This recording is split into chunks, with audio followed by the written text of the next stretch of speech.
forever. Amen.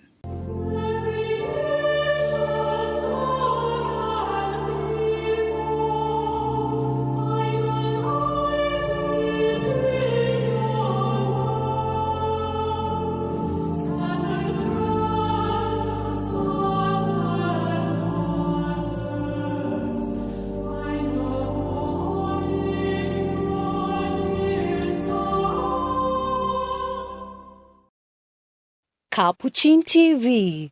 Forward ever, backward never. Let us move ahead and so on. Even children, kuna kakitu tunaweza kufanya ili kanisa iweze kumetameta. Endelea kutazama Capuchin TV, kitambulisho Katoliki.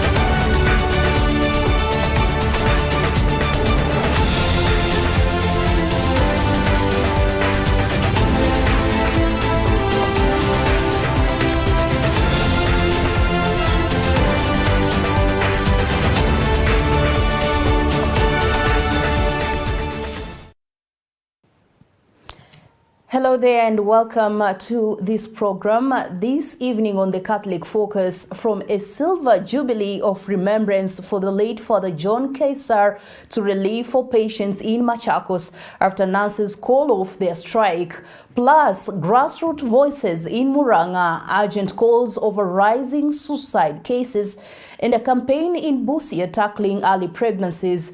And in sports, a ticketing lifeline for Harambee Stars ahead of CHAN 2024 and President Ruto's bold call at CARDINAL for Africa to claim its place in the age of innovation. I'm Sasha Elizabeth. With me as sign language co-anchor is Ken Mwangi. Welcome to the program.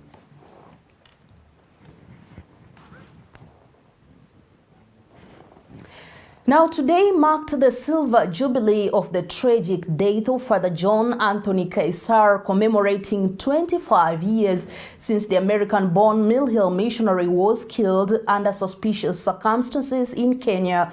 Christians, priests, religious men and women, and members of Father Kesar's family gathered in a solemn celebration of his life and enduring legacy. A memorial mass was presided over by the Right Reverend Celestius Mugambi, Bishop of the Catholic Diocese of Meru. The liturgy brought together the faithful in a powerful expression of unity, prayer, and remembrance, honoring Father Kesar's unwavering stand for justice, truth, and the dignity of the oppressed. In a moving highlight of the celebration, a mausoleum chapel built in Father Kesar's memory was blessed. The chapel will serve as a sacred place where Christians can go to pray, reflect, and draw inspiration from the life and sacrifice of a priest who gave everything in service to others. As the church paid a tribute to the priest, concern was also raised over the recent killing of Father Aloysius Cheriot Bet. Father Kesar's memory lives on not only in stone, but also in the ongoing pursuit of justice and truth that defined his life and mission.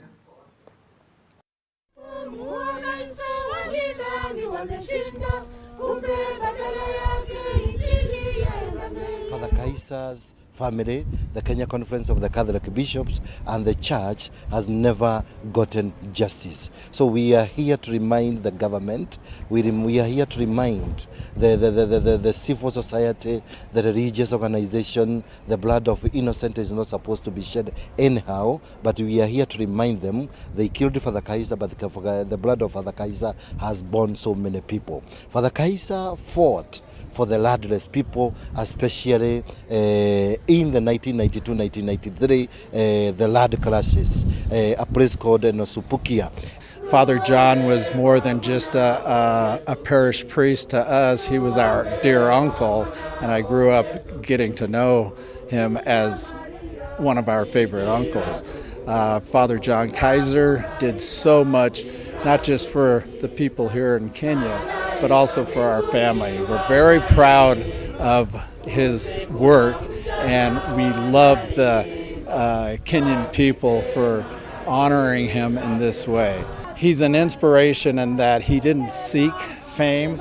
He didn't seek to be a big advocate. It just came to him because he saw the injustice that was being done to the people by the ethnic cleansing, the land grab of the government, and so that just struck a chord with him as far as he needed to step up. In fact, he always felt like he didn't do enough. Father Kaiser lived the gospel not merely in words, but through decisive action. He became a moral conscience for both the church and the nation, refusing to be complicit in systems of oppression. His life was a living witness to the Beatitudes. Blessed are those who hunger and thirst for righteousness, for they shall be satisfied. Father Kaiser's witness was not in isolation.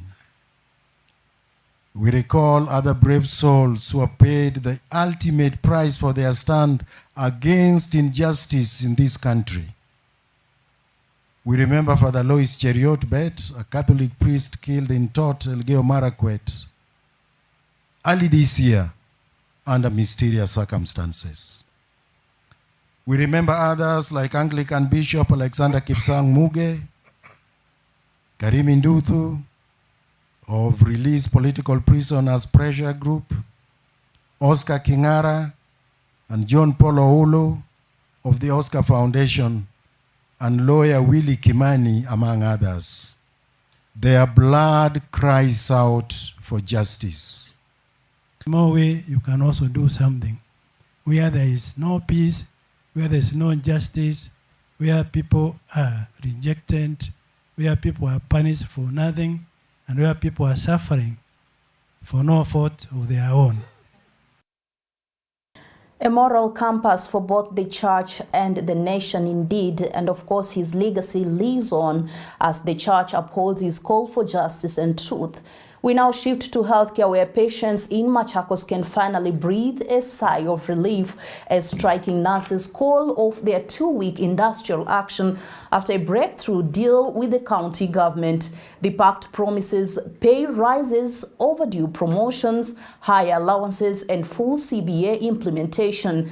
The strike, which began on the 8th of August, has been suspended for 90 days, with nurses ordered back to duty within 48 hours, ending weeks of anxiety in the county's public hospitals. Here is Lillian Kimanthi with this report. The standoff between Machakos nurses and the county government is finally over. After 2 weeks of polarized services in public hospitals, both sides strike a deal, leading to the suspension of the strike for 90 days. The strike that had affected the provision of medical services within our facilities is now suspended, and we now can stand tall and announce to our people that we expect provision of services in our facilities to resume to normalcy immediately. From the government, this is a major win for us all, because I remember we stood here and we told the world that it was not our will, it was not our wish that we get to where we were, the position at which our nurses had proceeded on strike.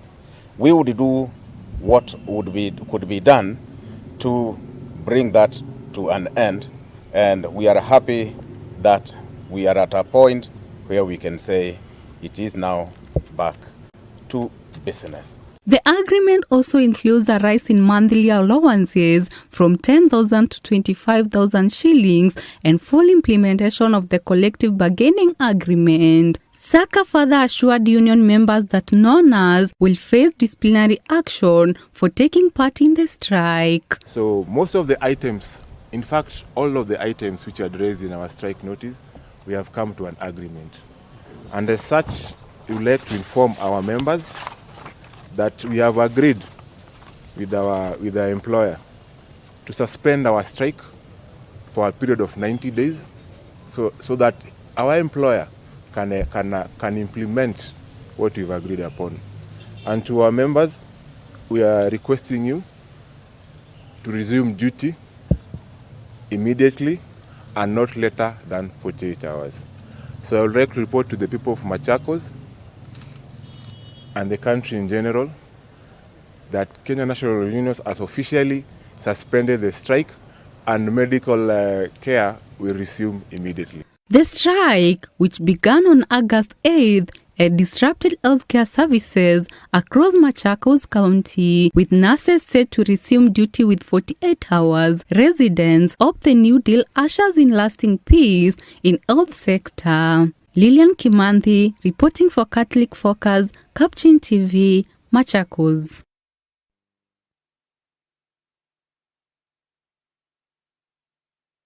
By the Right Reverend John Obala Owa, the Bishop of the Diocese of Ngong and the Chair of KCCB's Justice and Peace Commission.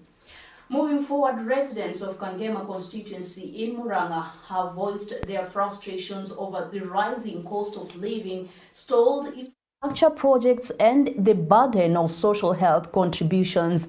Leaders allied to the government, among them Laikipia East MP Mwangi Kiunjuri, Muranga Woman Representative Betty Maina and Odaya MP Wambugu Wainaina, listened to the concerns in a grassroots meeting and offered reassurances. Susan Bulemi reports.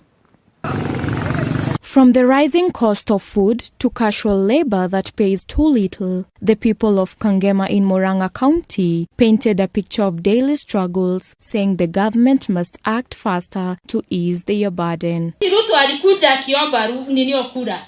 Nitamuita Ruto lakini ni mkubwa wetu. Tulikuwa tunaimba na yeye. Tulikuwa tunasema yeye ndiye atachukua kiti. Alikuwa anatuambia ni bottom up. Sasa imekuwa nini? Sijui ni down bottom ama ni nini. Ni vile maisha imepanda. Yaani mpaka tunashindwa. Unga saa hii naangalia almost 200. Ukienda kibarua ni ya shilingi 300. Uko na watoto unasomesha. Angalia sasa, yaani tunashindwa tutafanya nini? Residents also called for adjustments in the annual Social Health Authority payments, demanding lower rates and more flexible monthly contributions. Others urged the government to deliver on its promise of roads, including the Mau Mau and feeder roads that remain incomplete. Imeamua kutufanyia kazi ya Mau Mau, ambaye kazi mingi iko hapa Rwadhia, na ile kitu tukiomba tu ni hii nchi tukae katika amani wakati uchaguzi itafika, na kila mwananchi juu tuko kwa demokrasia atakuwa na nafasi ya kuamua ni nani atachagua. Lakini kwa wakati wa leo mpaka tufike wakati wa uchaguzi, wacheni tukae na amani, tuweze kufanywa kazi na serikali yenye iko. In response, Laikipia East MP Mwangi Kiunjuri said such meetings are essential to give wananchi a platform to express their grievances directly. Tukija hapa tujidanganye siku ya leo kwamba hawa watu hawana shida na sisi. Watu wamefurahi sana na serikali, wamefurahi sana na waheshimiwa, tutakuwa tunajidanganya sisi wenyewe. Lakini ukiwaashiria kwa uwazi kutoka kwa roho zao ndani, waongee yale wako naye, utajua shida zao ni nini na vile utazitatua. Ndio leo hii mumeona tumeita watu, hakuna mtu ameshauriwa, kila mtu amejitokezea kusema yale serikali imewafanyia na ile serikali haijafanya. Na tumesikiza kwa 10 kuna mawili mazuri ya serikali, kuna 3 mabaya na kuna zingine maneno mengine ambayo imesemwa ambaye bado wanatarajia serikali ifanye. The menace of illicit alcohol also dominated the discussion, with leaders acknowledging the toll it has taken on families. We didn't have to wait for the CS to come to Muranga County to introduce a crackdown against illicit brews and second generation liquor. Mimi ninaendelea kuomba kwa niaba ya watu wa Muranga County. Hata zile town kidogo kidogo zinakuwa na night club. Ile pombe inauzwa huku mingi ni haramu. Vijana wetu wamepotelelea kwa pombe. Ndio maana unaona watu wakifanya vitu mbaya. Kubaka kina mama, kupiga kina mama, hata hizo pombe zimeharibiwa. Mimi ninataka kuambia waziri, umekuja tumefanya mkutano mzuri na umerudi Nairobi. We must stop to be willing to fight illicit alcohol. We must apply that willingness. Na si Muranga peke yake, kila mahali Mount Kenya, upigana na pombe haramu, upigana na bangi na uko na structures za serikali. Amid frustrations, leaders urged for patience, assuring residents that the bottom-up economic transformation agenda is still on course and aimed at grassroots empowerment. Hawa mama ni watu yetu na hawa wa bodaboda ni watu yetu. Tunakuja tu kuinua watu wale wako chini tuende tuwapeleke juu. Mnajua wakati tuko na kampeni hapa, tulikuwa tunasema tunataka bottom up. Bottom up wala hawajui hii ndio bottom up. Wakati tunakuja na inua wakina mama hapa, hiyo ndio maendeleo hiyo tunataka. Na sisi tulisema tuache hii maneno ya matusi ya siasa baya. Siasa ikubali sana. Uchaguzi ni ya 2027. Na saa hii tuko na miaka 3. Hiyo miaka ingine 2 tufanyie wanaishi kazi. Tunataka kufanya kazi na serikali ile iliyoko. Sisi tunataka kuendeleza mambo ya maendeleo, hatutaki kuendeleza siasa ya chuki. Tunasema Wakenya lazima tupendane na tuinuane.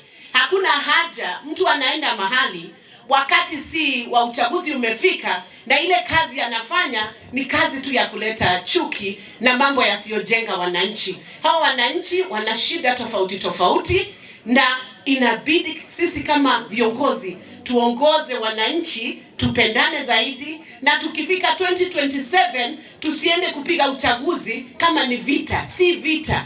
Uchaguzi inafaa tupige kwa amani, tufanye siasa ya amani na tujue kwamba kuchochea, kupigana, matusi haiendelezi nchi. Nchi inaendelezwa na maendeleo. For residents of Kangema, the message was clear. Beyond politics, they want practical solutions to their everyday struggles, food that is affordable, roads that are passable, and healthcare that is within reach.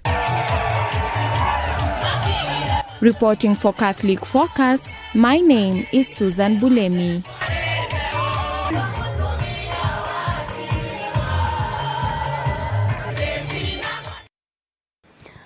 Well, from Muranga, let's now shift the focus to Western Kenya in Busia, where the Department of Education, in partnership with the Forum for African Women Educationalists, has rolled out a sensitization campaign in Budalangi. The program, targeting schools currently serving as camps for flood victims, seeks to address rising cases of early pregnancies among girls and change perceptions around menstrual health. Onuso Yvonne has that report from Busia.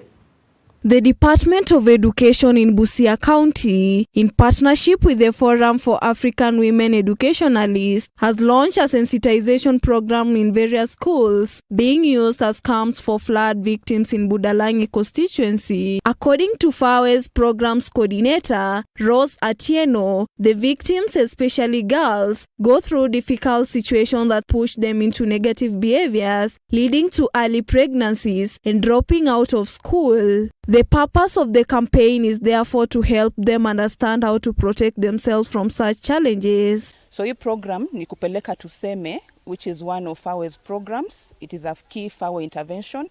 So tunapeleka tuseme kuempower hawa wasichana ambao ni refugees na internally displaced katika hizi communities za Kakuma, Dadaab na hapa Budalangi kwa shule ya Runyu Secondary School. Kwa hivyo katika hii project tunajaribu kuempower girls. Tunaelewa kwamba wale girls ambao ni displaced from displaced communities, kuna zile changamoto ambazo ni unique kwa these girls during education. Moja wapo tumesema ni overcrowding, kunakuwa na masuala kama ya water and sanitation kwa sababu ya hiyo overcrowding. Swala la walimu pia, wengi hawapendi kuenda katika hizo settings za refugees and IDPs. Kwa hivyo hapa tumekuja tu kujaribu kuongeleshana, kusemezana kwa sababu ni tuseme, alafu pia tu train kabla tuanze kudeploy hii tuseme. Hii ni project ya utafiti, ni ya miaka 3. So the first phase ilikuwa ya kuevaluate how tuseme has worked over the years, the impact it has had in the mainstream settings. Then the second phase ilikuwa kukuja katika hizi settings kama Kakuma, Dadaab na huku Runyu, kuongelesha wale key stakeholders, watueleze zile changamoto ambazo wanaziface kila siku kwa masuala ya elimu. Additionally, Anthony Wanga, the head teacher of Runyu Comprehensive Primary School, noted that the introduction of this training aims to bring equality among learners by giving them an opportunity to improve their lives, especially while living in camps. Haya mafunzo yatanifaa kwa sababu kuna vitu vingine ambavyo tulikuwa tumevilemea na tunavihimiza. Lakini kutokana na mafunzo haya, sio yetu tu hapa, lakini yanafunzwa Afrika mzima ili tuweze kuenenda na dunia vile inaenda. Na pia kufanya marekebisho katika shule zetu ili wanafunzi wa kike wasiwe na ugumu katika mandhari ambayo watakuwa wanasomea. The campaign also seeks to change negative perceptions surrounding menstrual health both in schools and camps, with boys also targeted so as to improve the lives of girls who often lack equal opportunities in society. Reporting for Catholic Focus, my name is Onuso Yvonne. Interior Cabinet Secretary has expressed concern over the rising cases of suicide in the country, a trend believed to be fueled by depression and economic hardship. Speaking in Kirinyaga during a security forum, the CS urged the National Crime Research Center to urgently investigate the root causes of the crisis and propose solutions. He noted that the majority of those losing their lives are men, warning that the situation requires immediate attention to prevent further loss of life. Take a look. There is a very strange phenomenon here and generally in this region about suicides. There is a higher number of people who are committing suicide, and the reasons are varying. From family issues, from withdrawal from drug and alcohol abuse. And I think that I will be speaking to National Crime Research Center as a result of suicide. If you combine that in all the 5 counties, that is a very huge number of people we are losing.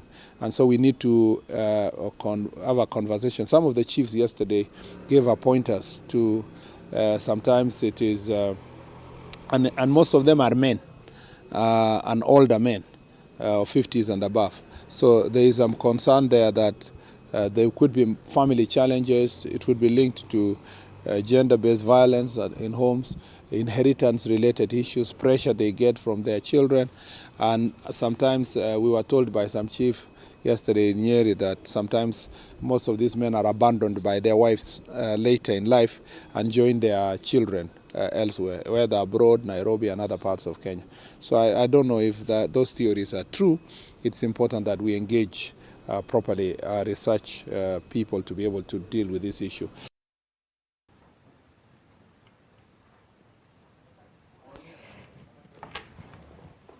Well, we pray that the relevant authorities will take action to curb that rising crisis.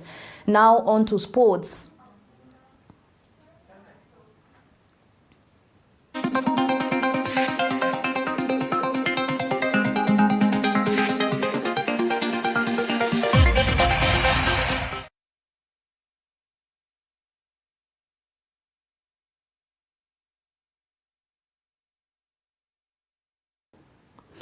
Kenya has received a major boost ahead of the CHAN 2024 tournament after the Confederation of African Football revised stadium attendance to 80%, opening 36,000 tickets for fans. Sports Cabinet Secretary Salim Vuria confirmed the ticketing portal is now live, paving the way for more supporters to rally behind the Harambee Stars as they chase continental glory home soil.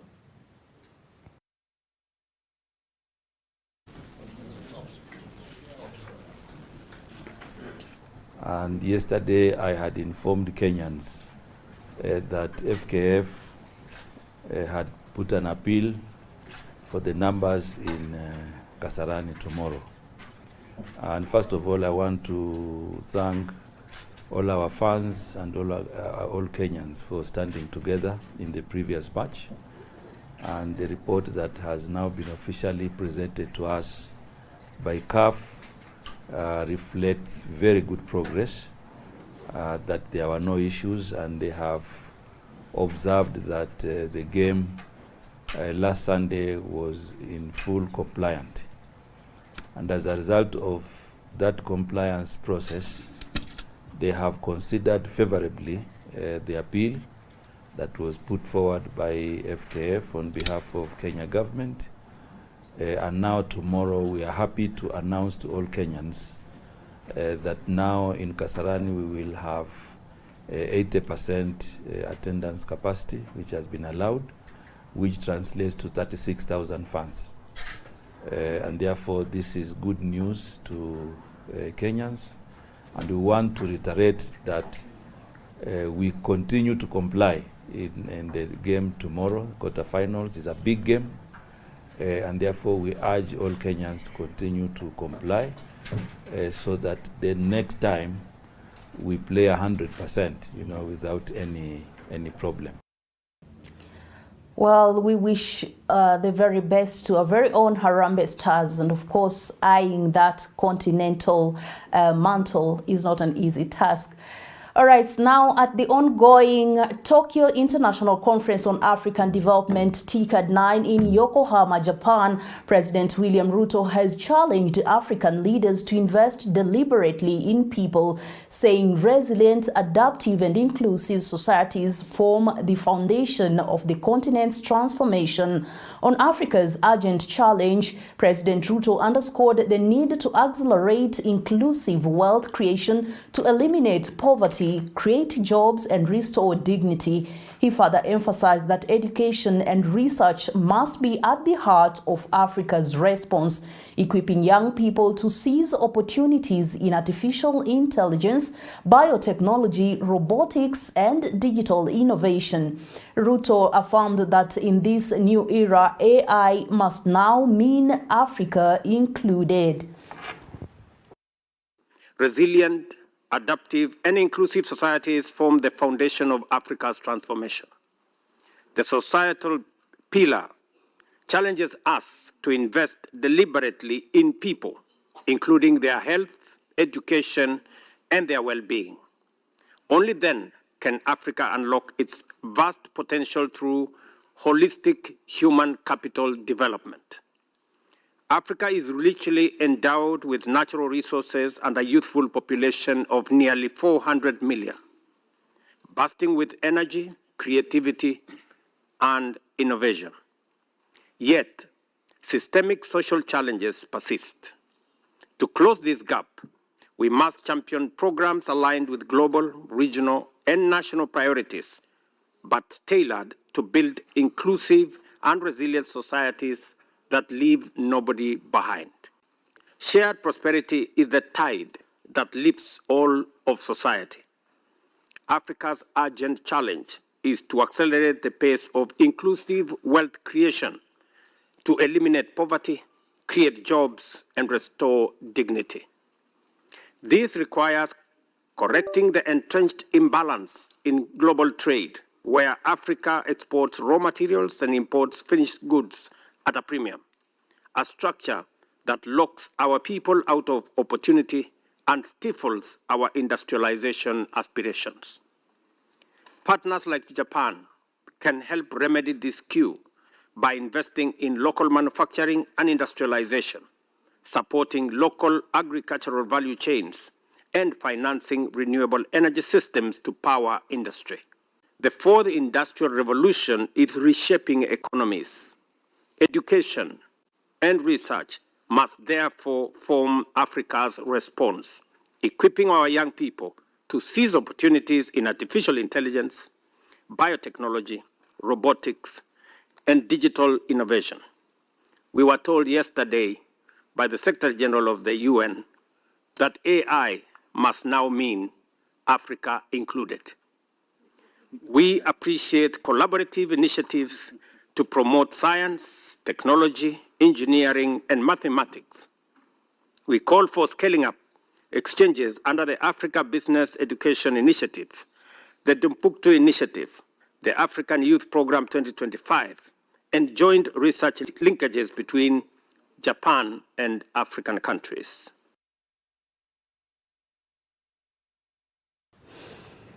Well, and that brings us to the close of tonight's Catholic Focus Bulletin. Stories of faith, resilience, and the very heartbeat of our nation. From the legacy of Father Kesar to the hopes of Harambee Stars, the call remains the same: to build a just, united, and hopeful Kenya. Thank you for watching, and I'm Sasha Elizabeth with Ken Mwangi in sign language interpretation. Now, and as we wrap up this evening's bulletin, we leave you with this short clip marking the feast of the Queenship of the Blessed Virgin Mary, and that comes exactly 1 week after the solemnity of the Assumption on the 15th of August. Highlights Mary's role as Queen of Heaven and Earth, seated beside her Son, Christ the King. Now, from all of us here at the Catholic Focus, we thank you for watching, and God bless you. Today, the Church celebrates the Queenship of Mary because her divine Son is King. Pope Pius XII, having declared the dogma of the Assumption that the Immaculate Mother of God was assumed body and soul into heavenly glory, then established the feast of her Queenship. He set the date for the celebration on the 8th day after the solemnity of the Assumption, that is, August 22nd each year. In his encyclical Ad Ceri Reginam, the Pope proclaimed, "We are instituting a feast so that all may recognize more clearly and venerate more devoutly the merciful and maternal sway of the Mother of God. We are convinced that this feast will help to preserve, strengthen, and prolong the peace among nations, which daily is almost destroyed by recurring crises. Is she not a rainbow in the clouds reaching towards God, the pledge of a covenant of peace? Assumed into heaven, Mary sits at the right hand of her Son, from where, as both Queen and Mother, she intercedes on our behalf, so that we, as her spiritual children, may also share in her Son's kingdom. Mary, Queen of Heaven, pray for us."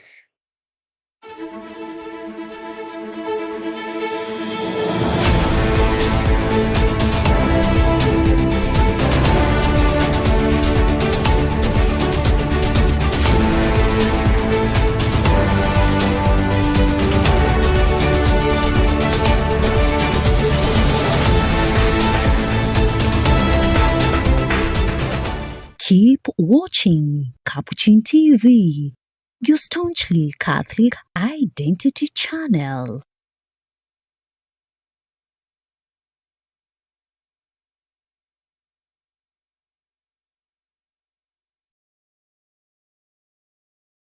You are watching Capuchin TV. For any complaints, comments, or compliments on our programming, you can either write to us on info@capuchintv.co.ke, or you can call us directly on 0717 424 866. Your complaint shall be addressed within 7 days. Remember to keep a copy of your communication with us. Keep watching Capuchin TV, your Catholic identity.